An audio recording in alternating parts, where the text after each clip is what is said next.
Di Taman Nasional Tesonilo Riau, dua krisis terjadi dalam waktu bersamaan. Penyegelan 80 ribuan hektar kawasan hutan ditolak warga, memicu keributan di Taman Nasional yang menjadi rumah bagi para gajah dan satwa endemik Sumatera yang terancam punah. Warga yang emosi karena menolak direlokasi dari kawasan hutan lindung tersebut melakukan sejumlah perusakan fasilitas. Video ricuhnya situasi tersebut viral di media sosial, menuai berbagai reaksi warganet. Di balik kisruhnya konflik agraria ini, ada fakta hening. Populasi gajah Sumatera terus tergerus, kini tersisa 150 ekor. Tak hanya gajah, satwa lain pun kini kian terdesak di rumah mereka sendiri. Habitat mereka nyaris hilang, perlahan tapi cepat mulai tergantikan oleh kebun sawit. Apa yang terjadi sebenarnya? Bagaimana duduk perkara konflik ini terjadi?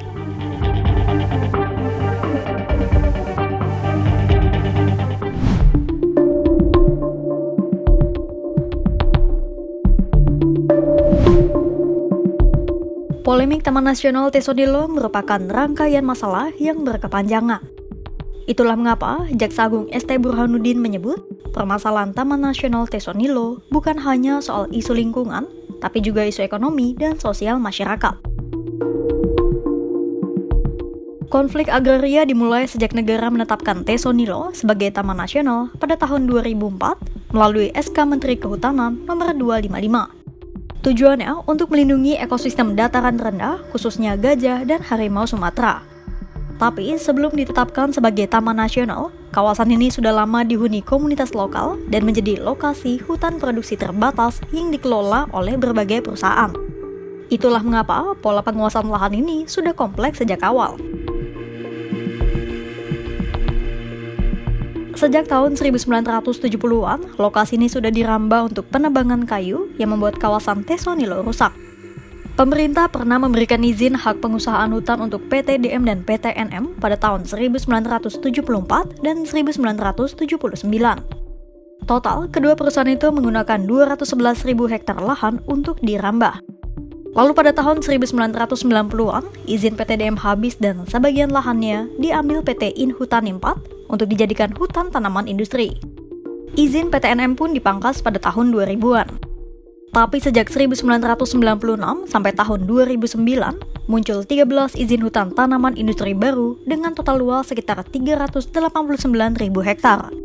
Semua itu membuat kawasan hutan alami semakin terdesak. Mirisnya, 80% dari Taman Nasional Tesonilo dilaporkan telah beralih fungsi jadi kebun sawit.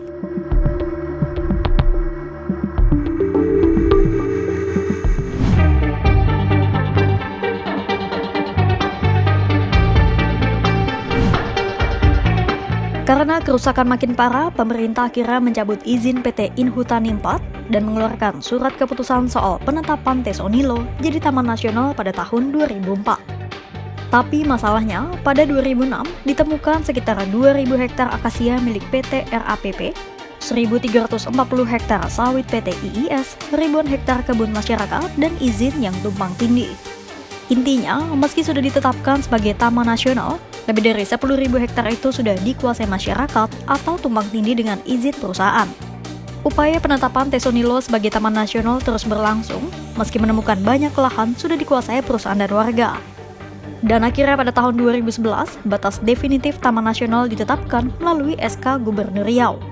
Pemerintah juga mengukuhkan lahan seluas 81.793 hektar jadi Taman Nasional Tesonilo melalui SK Menteri Kehutanan tahun 2014.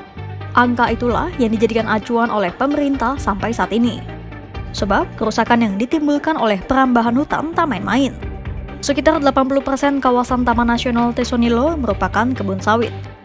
Dan puncak konflik terjadi pada 10 Juni 2025 ketika Satgas PKH Kejaksaan Agung yang dipimpin Jakpitsus Febri Adriansyah menyegel kawasan Taman Nasional Tesonilo. Satgas PKH menyegel 81.793 hektar lahan sesuai SK tahun 2014 dan meminta warga untuk mengosongkan wilayah itu paling lambat 22 Agustus 2025. Warga kaget karena sebelumnya petugas bilang hanya melakukan pendataan dan sosialisasi. Setelah penyegelan, tindakan makin intensif. Petugas jadi lebih sering datang, bahkan ada yang membawa senjata laras panjang. Portal dipasang di permukiman, sawit dimusnahkan, listrik diputus, dan sekolah negeri di dalam kawasan dilarang menerima murid baru. Warga merasa dihimpit dan kehilangan sumber hidup, akhirnya pecahlah konflik antara masyarakat dan Satgas PKH. Pertanyaannya, apakah niat Satgas PKH menjadikan Tesonilo sebagai Taman Nasional keliru?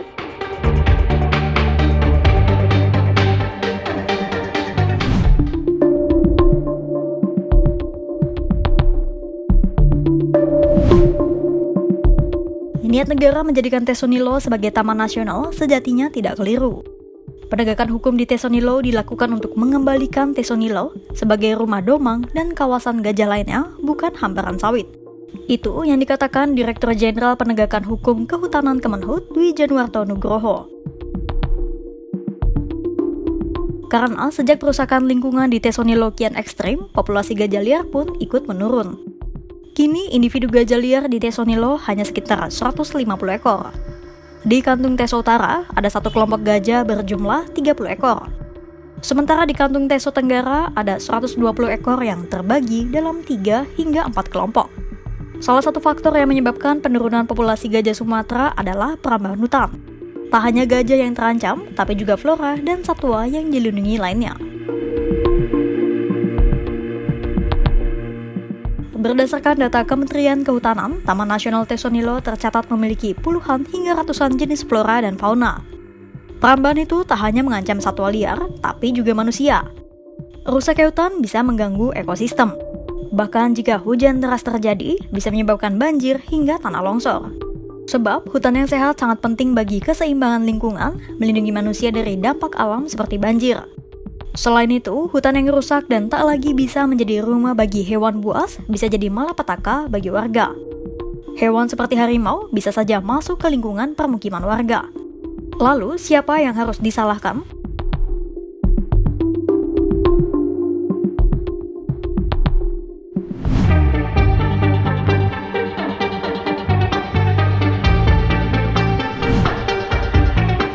Peneliti BRIN, Hidayatullah Rabbani menyebut banyak kasus agraria di Indonesia menjadikan rakyat kecil sebagai pihak pertama yang disorot dan dihukum.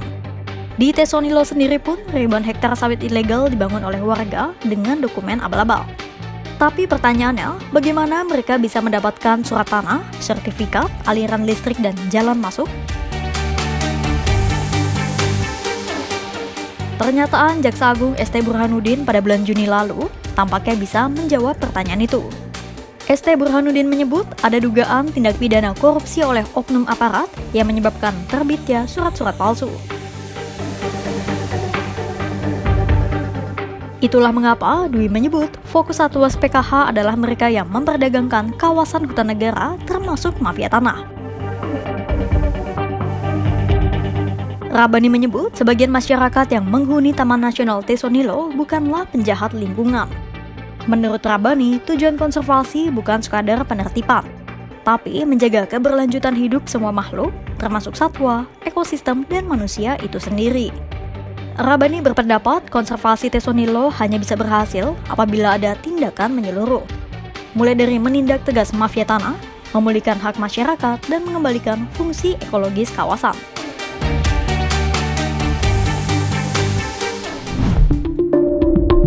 Tesonilo adalah cerminan dilema besar Indonesia. Polemik di Taman Nasional ini memperlihatkan satu hal. Menjaga hutan bukan sekadar menjaga pohon, tapi menjaga masa depan. Di satu sisi, negara ingin memulihkan rumah bagi gajah domang dan teman-temannya, serta satwa dan kekayaan flora Indonesia di hutan Sumatera. Di sisi lain, ada masyarakat kecil yang menggantungkan hidup pada tanah yang kini dianggap bukan lagi milik mereka. Namun, di antara dua sisi ini, ada jalur panjang penyebab kerusakan hutan yang kian menggerus habitat spesies-spesies endemik Pulau Sumatera. Dari izin yang tumpang tindih, mafia tanah, hingga korporasi besar yang ikut menyebabkan carut-marutnya penguasaan lahan. Maka, persoalan Tesonilo bukan hitam putih, bukan soal memilih antara manusia dan hewan. Tapi, yang dipertanyakan, bisakah negara hadir menyeimbangkan kepentingan dalam konflik Tesonilo? Sebab Tesonilo adalah pengingat, ketika hutan runtuh, maka semua pihak pada akhirnya akan ikut tumbang. Untuk itu, pantau terus perkembangannya hanya di kanal YouTube Kompas.com.